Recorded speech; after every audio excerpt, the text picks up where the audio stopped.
Yung Niling Carabao Festival, dati po pala ito ay nagsimula lamang sa isang prosesyon na sinundan ng parada ng kalabaw. Tinuruan nila yung mga kalabaw na lumuhod.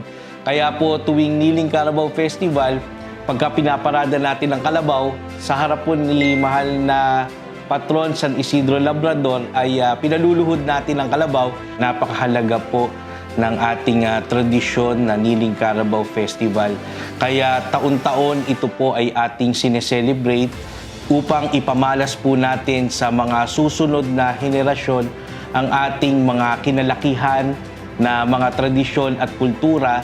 Ito po ay nagsisilbing suporta sa ating magsasaka dahil nabuboost ang bayan ng Pulilan, mas nakikilala po bilang isang agricultural na town. Yung Niling Carabao Festival kasi siya yung pinakamalaking event namin dito sa Pulilan. Kasi nga, dinadayo talaga kami para doon sa lumuluhod ng kalabaw. And also, doon sa aming tourism, lahat ng kabahayan dito, mayroong mga bisita.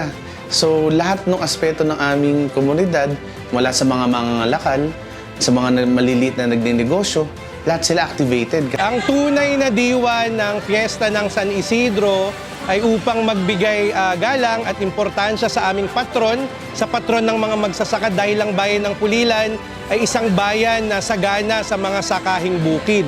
Kaya tuwing Piyestang Bayan, kami nagpapasalamat sa masaganang ani na ipinagkakaloob ng Panginoon at ni San Isidro Labrador. I feel overwhelmed po kasi po nakikita ko po yung mga kalabaw. Siyempre sila po yung symbol ng agriculture natin dito sa Pulilan. Kaya masaya po ako at saka nakaka-excite po. Viva San Isidro!